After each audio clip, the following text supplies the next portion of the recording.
नमस्कार। कार्यक्रम अफसरनामा में आपका बहुत बहुत स्वागत है। और आज इस कार्यक्रम में हमारे साथ जो महिला छत्तीसगढ़ की महिला आईएएस ऑफिसर हैं, उनके साथ कई महत्वपूर्ण बातें हैं। जैसा हम इस कार्यक्रम में आपको बताते हैं, एक बहुत ही अपराइट, विनम्र, लेकिन फैसलों में उतनी ही मजबूत, उतनी ही डिटर्मिनेशन के साथ आगे बढ़ने वाली वो एक ऑफिसर रही हैं। 2005 बैच है उनका, छत्तीसगढ़ का, तमिलनाडु से आती हैं और बहुत सुंदर हिंदी है उनकी। उनके साथ कई ऐसी चीज़ें भी जुड़ी, जैसे वो कवर्धा डिस्ट्रिक्ट की पहली महिला कलेक्टर बनी, दुर्ग में उन्होंने संभाला और बड़े मजबूत फैसले उन्होंने लिए। महासमुंद में वो रही और वर्तमान में वो एक्साइज सेक्रेटरी हैं और छत्तीसगढ़ की, और पहली महिला हैं जो इस पद पर वो पहुंची हैं। एनवायरनमेंट और हाउसिंग की भी सेक्रेटरी हैं वो, और पोल्यूशन कंट्रोल बोर्ड की वो चेयरपर्सन हैं। बहुत संघर्ष यात्रा है। चेन्नई से 350 किलोमीटर दूर एक गांव में उनका जन्म होता है और बहुत स्ट्रगल के साथ, लेकिन उनकी माताजी उनके साथ किसी स्टूड लाइक अ रॉक, वो चट्टान की तरह खड़ी रहीं और उन्होंने उनको आगे बढ़ाया। और आज वो जिस मकाम पर हैं, उनका बचपन का सपना था ये, और वो सपना आज पूरा हुआ है। तो मुलाकात करिए। मेरे साथ हैं 2005 बैच की सीनियर आईएएस ऑफिसर छत्तीसगढ़ की आर संगीता जी। बहुत स्वागत करता हूँ आपका। इस कार्यक्रम में संगीता जी, हम एक गेटवे खोलते हैं, जो मेमोरीज़ का गेटवे है, दरवाज़ा है, उसको हम खोलते हैं। मैं आपको ले जा रहा हूँ चेन्नई से 350 किलोमीटर दूर एक गांव में, जहां आपका जन्म हुआ है। बहुत सारे चैलेंजेस हैं।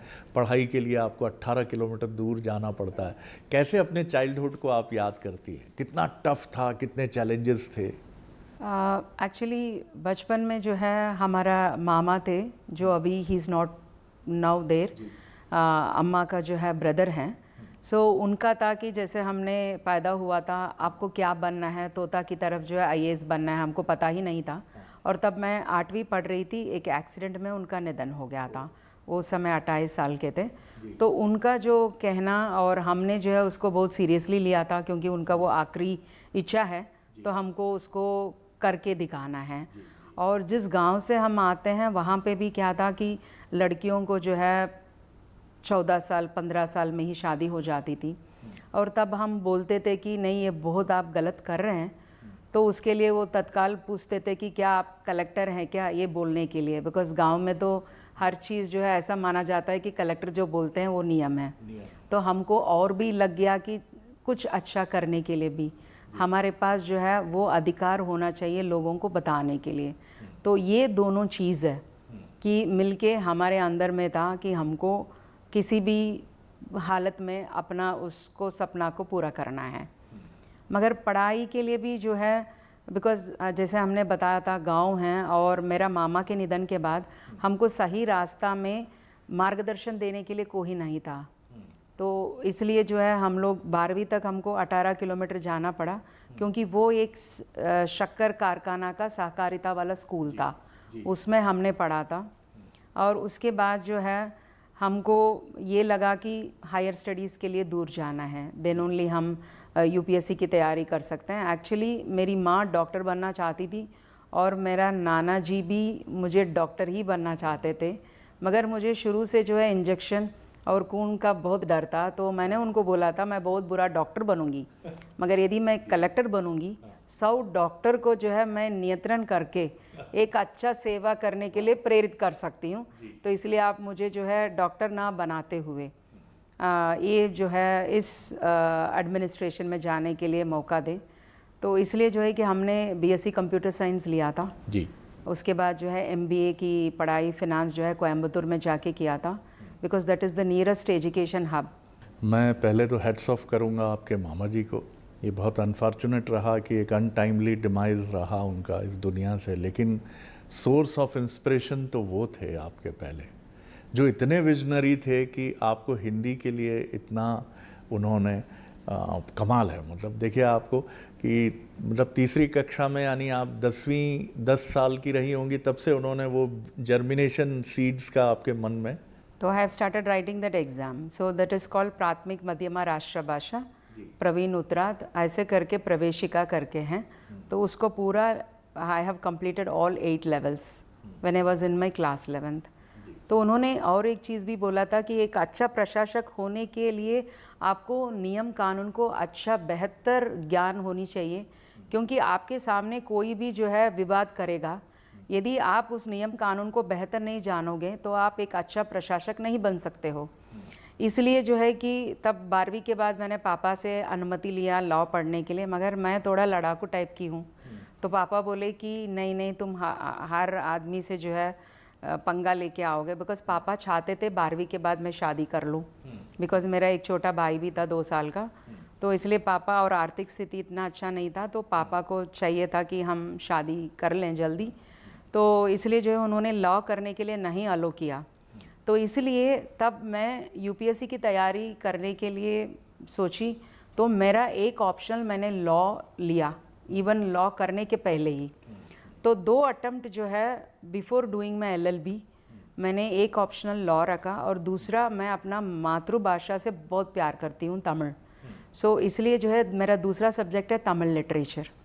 सो इसलिए law and Tamil literature. But unfortunately मेरा पहला 2 अटेम्प्ट में मैं प्रीलिम्स पास नहीं कर पाई। उसके बाद मैंने ये सोचा था, बिकॉज MBA करने के बाद मैं 2 साल चेन्नई में काम की थी एज मार्केटिंग मैनेजर। तो उस समय एक चेन्नई लॉ यूनिवर्सिटी के एक प्रोफेसर हैं, प्रोफेसर शांत कुमार, वो आज जो है अहमदाबाद लॉ यूनिवर्सिटी की वाइस चांसलर हैं।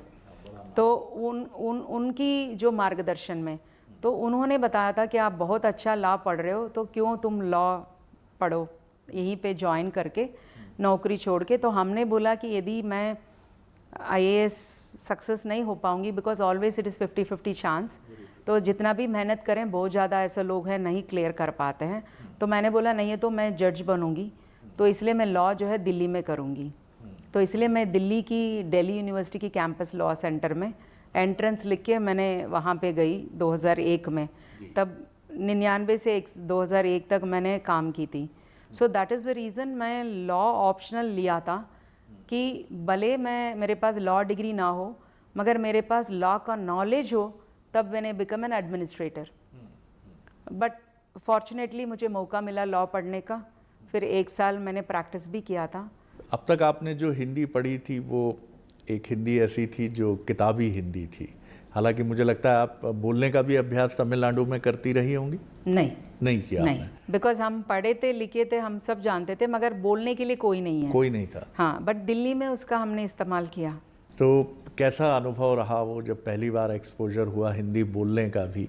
तो आपको बहुत कठिनाई नहीं हुई चूंकि आपने पढ़ा था? नहीं पढ़ा था, कठिनाई नहीं हुई, मगर वही जो लिंग में हम लोग गलती हमेशा करते हैं, वो तो छोटी वो हमेशा रहता है। एंड उसके बाद जो है हमारा बोलचाल जो है एकदम अच्छा फ्लुएंट हो गई थी आफ्टर स्टेइंग इन दिल्ली 3 साल जो है।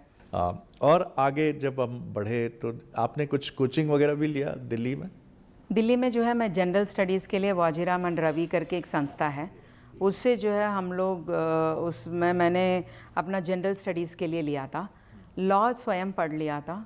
और तमिल लिटरेचर के लिए मुझे प्रोफेसर राजेंद्रन करके तमिलनाडु में हैं, उन्होंने मुझे 1 महीना जो है वहाँ पे उन्होंने जो पोएट्री हैं उसमें there are prose and poetry 2 portions रहती है। एंड जो तमिल लिटरेचर का जो सिलेबस रहता है वो हमेशा MPhil उस स्तर का रहता है।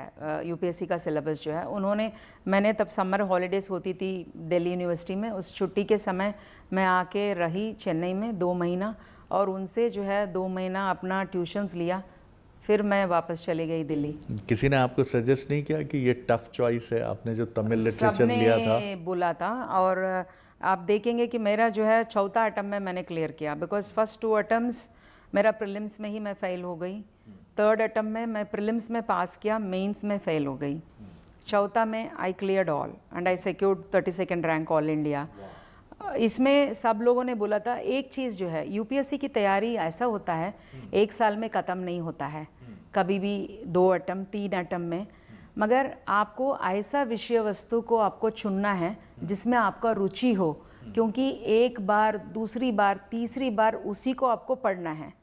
जिसमें आपका रुचि नहीं है, किसी के कहने पे आपने ले लिया तो आप उसको दोबारा नहीं पढ़ सकते हैं, तो बार बार आपका ऑप्शंस बदलने की ज़रूरत पड़ेगी। तो इसलिए इसको कोई भी यूपीएससी एस्पिरेंट्स देख रहे हैं तो उनका मुझे एक ही सुझाव है कि आप जो है ऑप्शनल्स खुद अपना सिलेबस को रख के आप चूज़ करो, उसका सुझाव किसी से मत पूछो। चुनने के बाद उसका मार्गदर्शन आप बहुत लोगों से ले सकते हो, मगर चुनना सिर्फ आप ही को करना है, because you should have a commitment और you should like the subject, then only you will start enjoying it. Very true. ये भी बहुत, देखिए जितने भी एस्पिरेंट्स हैं ये बहुत सुंदर, और एक और सुंदर हिंदी का शब्द विषय वस्तु हमने सुना संगीता जी से मार्गदर्शन के बाद। तो देखिए आप वही चुनिए, क्योंकि आपको बार बार पढ़ना पड़ सकता है उसको, और बार बार व्यक्ति वही चीज़ पढ़ता है जिसमें उसका इंटरेस्ट होता है। ये बहुत वैल्यूबल मंत्रा है, आप इसको बिल्कुल अपने भीतर आत्मसात कर लीजिए, इसको बिल्कुल एक डाइजेस्ट कर लीजिए कि आपको यही करना है। फिर आप मार्गदर्शन के लिए अटेम्प्ट कीजिए, जो भी बेस्ट अवेलेबल आपके पास सोर्सेज हैं उसके लिए। फिर वो घड़ी भी आ गई जब आपका सिलेक्शन हुआ, और जाहिर तौर पर उस समय दो लोग तो मैं कल्पना कर सकता हूँ आपके मेमोरी में सबसे पहले उभरे होंगे, मामा जी, and the second one is mother. Mother के साथ साथ जो है फादर हैं। My father is a very silent person. सबसे ज़्यादा प्यार हम उन्हीं से किए थे, और अम्मा को भी पता है कि I love my father more than my mother. He is a very silent person. And जिस दिन मेरा मई 11, 2005 को मेरा रिजल्ट निकली, वो बहुत आर्थिक कठिनाई में थे। एंड तब मैं दिल्ली के लिए भी पढ़ने के लिए गई थी, तो पापा को बहुत चिंता था कि मेरा शादी नहीं होगी, कोई मुझसे शादी ही नहीं करेंगे। तो पापा को मैंने आश्वस्त किया था, पापा मैं एक ब्लैंक चेक हूँ, एक दिन ज़रूर आएगा जिस दिन आप मुझे बैंक में इनकैश कर सकते हो, क्या बात। बस उस तारीख के लिए वेट करिए, भगवान उस तारीख को डिसाइड करेगा। So don't worry about my marriage, because मुझे शुरू में था कि मैं शादी नहीं करना चाहती थी। I wanted to be dedicated to my service. तो इसलिए उनको जो है हमने बताया था, और वो उनको भले जो है पापा मुझे आर्थिक रूप से जो है सपोर्ट परिस्थिति के कारण नहीं कर पाए थे, but he was always my inspiration, because उनकी कठिनाई, वो गांव में जो है सब लोग रिश्तेदार हैं, तो तब आर्थिक स्थिति आपका अच्छा नहीं रहती है तो उतना सम्मान नहीं मिलता है समाज में। तो वो हमेशा, मैं पापा को ऐसा देखी हूँ, तो पापा को मैं ये बोलती थी, जो पैसा जो आपका इज्जत नहीं ला सकती थी उसको मेरी पढ़ाई से आपको लेके आऊँगी। तो जिस दिन मेरा सिलेक्शन हुआ था, पूरी गांव ने मुझे पूरा प्रोसेशन लेके गए थे, because I was the first one two clear. तो इसलिए जो है वो जो इज्जत, जो मैं सम्मान पापा को देना चाहती थी उस दिन, और पापा भी बहुत खुश हुए थे। और तब तक उनका तबीयत ठीक था, till I was Durg collector, he can walk. मेरे साथ हमेशा ऑफिस में रख के बैठ के देखते थे। वो हिंदी नहीं जानते थे इतने साल मेरे साथ रहने के बाद भी, बट वो आके देखते थे कि मैं कैसा काम करती हूँ, तो उनको बहुत अच्छा लगता था देख के। हाँ, सो इसलिए जिस दिन मेरा रिज़ल्ट आया था, मेरा मामा, मेरा जो पापा जी और माता जी जो हैं, तीनों लोग आपके, बिल्कुल ठीक बात है, और आप बहुत भाग्यशाली हैं। और बाकी सब मेरा गुरु लोग हैं जिनकी कारण मैं यहाँ हूँ, बिकॉज शिक्षक लोग ही हैं जो मुझे यहाँ तक लेके आए थे। तो उनकी मार्गदर्शन के कारण सबको हमने याद दिया और धन्यवाद किया। आपने नाम लिया ऑनरेबल राजेंद्रन सर का। तो ऐसे टीचर्स और ऐसे पेरेंट्स, पापा बहुत चुप रहते थे, खामोश रहते थे, लेकिन अपनी प्यारी बिटिया के साथ हमेशा रहते थे, और उन्हें मालूम था। और बिटिया का भी कॉन्फिडेंस देखिए कि मैं ब्लाइंड चेक हूँ पापा। जिस दिन आपको ऐसा लगता है, क्योंकि पापा की चिंता सबसे ज़्यादा शादी को लेकर होती है, तो वो भी एक चीज़। और आपकी पर्सनैलिटी में मैं देखता हूँ कि एक आपका कॉन्फिडेंस एक तो बहुत गहरा है, बहुत गहरा है, और ये जाहिर तौर पर ये कॉन्फिडेंस का कोई ना कोई बेस होता है। नॉलेज एक बहुत बड़ा बेस होता है, दूसरा होता है स्पिरिचुअल बेस। अगर आप एक फील करते हैं कि दुनिया को कोई ताकत है जो संचालित करती है, और वो ताकत पसंद करती है प्योरिटी को, आपके भीतर के भावों को, जो जितने क्लियर होंगे, जितने ट्रांसपेरेंट होंगे, आप उतना उस पावर से अपने को कनेक्ट पाएंगे। तो मुझे लगता है आपकी स्पिरिचुअलिटी का भी एक एलिमेंट बड़ा गहरा है। सो भगवान का जो स्पेशली हनुमान जी, वाह। तो मेरा जो है हमेशा वही सोचती हूँ कि तब आप अंधेरा में रहते हैं, ऊपर से भगवान आपको टॉर्च लाइट दिखाता है, if you believe in him, and यदि आपका जो है इरादा साफ है, and you don't have any self interest, and if you work only for public interest, कभी भी आप गलत नहीं हो सकते हैं। कभी अनजाने में गलती भी हो जाती है तो भगवान आता है आपकी साथ देने के लिए। आपने ये भी एक बहुत बड़ा मंत्र दिया कि अगर कोई जाने अनजाने में गलती भी होती है तो वही आते हैं उसको आपको बचाने के लिए भी, और उस गलती को भी इस तरह से करेक्ट करने के लिए जो आपको नुकसान ना पहुंचाए। सिलेक्शन के बाद जब हिंदी भाषी स्टेट छत्तीसगढ़ आपको अलॉट हुआ, यहाँ आप आई, बहुत ही प्यारा राज्य है छत्तीसगढ़ी, एक बहुत सुंदर बोली है, राज्य बहुत सुंदर है। रायपुर से जैसे ही हम आसपास निकलते हैं, हरियाली, बस्तर, सरगुजा, कैसा अनुभव था वो, किस तरह फील किया आपने छत्तीसगढ़ को? जी, जैसे हम लोग जो है तमिलनाडु से आए हैं, हमेशा जो है आपका कंपैरिजन जो है, तुलना आपकी उस राज्य से होगा। बट जैसे जब मैं छत्तीसगढ़ में आई थी, यहाँ पे मुझे किसी को भी मैं नहीं जानती थी सिवाय मेरा जो गुरु सुबोध सिंह सर, जो मेरा ट्रेनिंग कलेक्टर थे रायपुर की, बिकॉज मेरा ट्रेनिंग रायपुर में हुई, उनके अलावा और किसी को मैं नहीं जानती थी। तो यहाँ तब आई, मैंने देखा। सर से कैसे परिचय था आपका? Sir was my collector, training collector. तो आने के पहले उनको चिट्ठी लिख के मैं आई, मैं आ रही हूँ एकेडमी से, तब मुझे डिस्ट्रिक्ट अलॉट हुआ था। अपना परिचय देने के लिए सर को मैंने चिट्ठी लिखी थी कि मैं फलाना हूँ, मैं यहाँ आ रही हूँ सर आपकी उसमें अंडर में गाइडेंस में सीखने के लिए। तो उनके अलावा मैं किसी को नहीं जानती थी। तब मैं आई, यहाँ देखी, मेरे लिए था कि सब लोग सोचते हैं कि आप तमिलनाडु से हैं, आपको पोस्टिंग वहाँ होना चाहिए, मगर मैंने ऐसा सोचा तमिलनाडु क्या है कि इट इज़ ए वो जवान लड़का का टाइप है। यहाँ तो तब मैं 2006 में आई, 2000 में ये राज्य बना था। ये जो है एकदम छोटा बच्चा है, छोटा बच्चा का माँ की ज़रूरत बहुत होती है, क्या बात, then teenager. So what I thought was that मेरा यहाँ रहना बहुत ज़रूरी है कि यहाँ की लोगों की, यहाँ की डेवलपमेंट के लिए। तो इसलिए कभी भी हमने नहीं सोचा कि मुझे तमिलनाडु में जाके काम करनी है। I am very happy, I am very blessed to work here. Specially मेरा जो कार्यकाल बस्तर में रहा एस ज़िला पंचायत, उस समय नारायणपुर भी ज़िला बन गया था, मगर ज़िला पंचायत जो है बस्तर में ही था। लगभग 12 ब्लॉक्स, 650 ग्राम पंचायत। सबसे बेहतर मेरा समय जो है वो बस्तर में, वहाँ की लोगों की सेवा करने में मुझे बहुत अच्छा लगा। मगर फिर कभी भी मौका नहीं मिला दोबारा वहाँ जाने का, but that is the best actually. भले हम बाकी ज़िलों में भी काम किए हैं, मगर वहाँ की लोगों को तब सेवा करते समय और छोटी छोटी चीज़ भी उन लोगों के लिए हम डेवलपमेंट करते हैं तो बहुत खुश होता है। निश्चित तौर पर। और अभी आपके करियर का एक लंबा रास्ता अभी भी है, तो हो सकता है आगे फिर किसी न किसी रूप में कोई मौका मिले आपको। ज़िंदगी का एक बड़ा अहम मोड़ होता है जब आप दाम्पत्य जीवन के गठबंधन में जाते हैं। जैसा आपने हमें बताया कि आप you are little bit reluctant to accept this गठबंधन, तो एकदम से ये संयोग कैसे बना कि विवाह की तरफ आप गई? And it was arrange marriage या ये? एक्चुअली जो है तब मैं प्रोबेशनर बन के रायपुर में आई 2006 में। मम्मी पापा बोले थे कि आप जो है जितना भी ऊंचे पद में भी जाओ, हमको उसमें खुशी नहीं होगी तब तक हम आपकी बच्चा को हाथ में ना लें।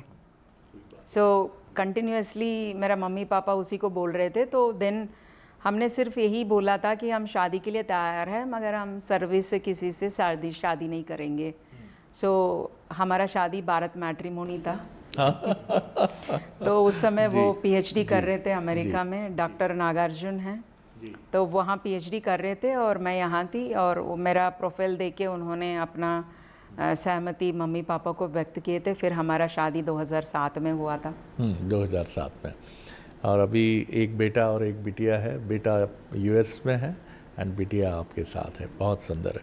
तो एक उन लोगों के लिए जो वर्किंग कपल हैं और कई बार अपने अपने चैलेंजेस के लिए, जैसे आप बहुत जिम्मेदारी की पोस्ट पर हैं और वो इतने बड़े पोस्ट पे वो भी हैं, रिसर्च एंड ऑल दिस, तो ये तालमेल बैठने के लिए, समन्वय, कोऑर्डिनेशन के लिए, सिंक्रोनाइजेशन के लिए क्या क्या ज़रूरत होती? तब मैं प्रोबेशनर थी। हर महीना हमारा मंथली डायरी एक लिखा जाता है और एकेडमी को हम भेजते थे। उसमें आप जितना ट्रेनिंग जिस विभाग का लेते हैं पूर्ण रूप से रहता है उसमें, वेरी एग्जॉस्टिव। तो हर मंथली डायरी एकेडमी के साथ साथ मैं अपना होने वाला पति को भी भेजी, ये मेरी जिम्मेदारी है। और यदि मेरी जिम्मेदारी को ईमानदारी से पूरी निष्ठा से मुझे करनी है तो आपकी मदद की बहुत ज़रूरत है। और वो मेरा पूरा काम को सब अच्छे से इसलिए वाकिफ़ हैं क्योंकि उनको पता है हर डिपार्टमेंट का फंक्शनिंग कैसा होता है, जो हमने शुरू में उनको शेयर किया था। और उनको हमने एक ही चीज़ बोल के किया था कि जिस दिन मुझे लगता है कि इस पद के लिए मैं न्याय नहीं कर सकती हूँ उस दिन मैं छोड़ दूँगी, तो उस समय आप मुझे रोकेंगे नहीं। बिकॉज़ मुझे कभी कभी डर लगता है कि कोई पति जो है आपका उसका दुरुपयोग कर देंगे। तो उन्होंने मुझे वादा किया था कि वो कभी भी मेरे डिसीजन में नहीं आएंगे, इट्स फुल्ली माय डिसीजन। तो इसलिए आज तक उनको जितना भी वहाँ परेशानी हो रही है फिर भी उन्होंने कभी भी मुझे नहीं बोला है कि आप उसका नौकरी छोड़ दो, बिकॉज़ उनको अच्छा से पता है कि मैं कितना मेहनत करके यहाँ आई हूँ। तो इसलिए वो पूरा सपोर्ट करते हैं मेरा अपना काम को पूरा अच्छा से करने के लिए। और उनकी रिसर्च में भी जब उनकी ज़रूरत है तब उनको मेरी ज़रूरत पड़ा, मैं 2 साल छुट्टी लेके वहाँ जाके हायर स्टडीज़ किया था।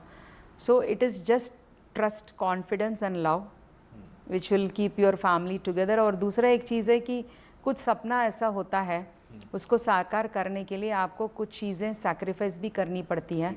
और पूरा इतना ज़िंदगी और भी है, रिटायरमेंट के बाद मैं चली जाऊंगी अमेरिका, फिर साथ में रहेंगे। बिल्कुल ठीक है। और मुझे लगता है कि साथ में रहने से ज़्यादा इम्पॉर्टेंट ये है कि आपकी बॉन्डिंग जो रहती है, जो हमेशा फील होती है। जैसे ईश्वर हमें दिखते नहीं हैं लेकिन वो फील हमारे मन में है, वो बॉन्डिंग है। तो आप और नागार्जुन सर, आपको बहुत प्रणाम कर रहा हूँ सर, कमाल की बॉन्डिंग है आपकी इतने कमिटमेंट के साथ। और मैडम का भी कि इन्होंने रिसर्च के लिए वहाँ जाके हायर स्टडी भी किया और आपको भी हम्बल तरीके से इन्होंने कोऑपरेट करने की कोशिश की। आप दोनों की जोड़ी को प्रणाम।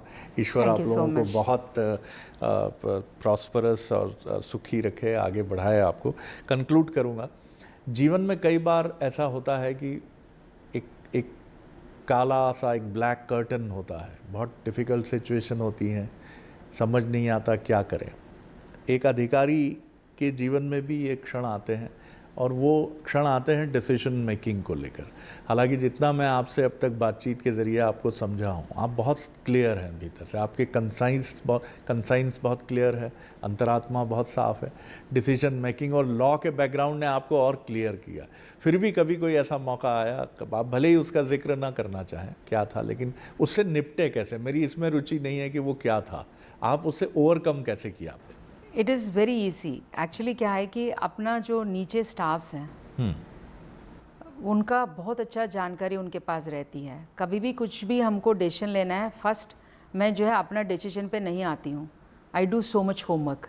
और इससे संबंधित लोगों के साथ मैं चर्चा करती हूँ, अपना निर्णय को, ओपिनियन को बिना बताए पहले मैं समझने की कोशिश करती हूँ हर चीज़ का प्लस क्या है, माइनस क्या है। उसके बाद उसका स्टेक होल्डर्स भी रहते हैं, उसके बाद हमारा वरिष्ठ अधिकारी भी हैं। मैं तो किसी से भी जाके घुस जाती हूँ और निवेदन करके सीख लेती हूँ, पूछ के आ जाती हूँ इसमें करना क्या है। When you get everything on your table, उसके बाद हमको बहुत आसान रहती है कि सही क्या है, गलत क्या है। और हमेशा जो है हम जो निर्णय लेते हैं हज़ारों लोगों को प्रभावित करती है, जो भी पॉलिसी हम लोग लेते हैं। तो इसलिए ये सब हमारे पास रेडी रहता है। तो then you take a decision and I am very confident कि इतना होमवर्क के बाद, इतना मेहनत के बाद आप जो डिसीजन लेंगे वो जो है सही ही निकलेगा। अभी तक जितना भी है कि with God's grace and with all my seniors and all my subordinate staffs, जो मेरा टीम का पिलर जैसा है, जितना भी मैं काम दूं हंसते हंसते काम करते हैं। भले मैं बहुत नाराज़ होती हूँ, काम नहीं होती है, then also they support me a lot. तो ऐसे टीम वर्क में हम लोग उस मुश्किल घड़ी को पार करते हैं। और मुझे लगता है कि आपका जो भी स्टाफ होता है, सबॉर्डिनेट्स होते हैं, वो आपका मन देखते हैं, आपकी डांट नहीं देखते हैं, क्योंकि उन्हें मालूम है कि मन से कुछ भी बात नहीं है।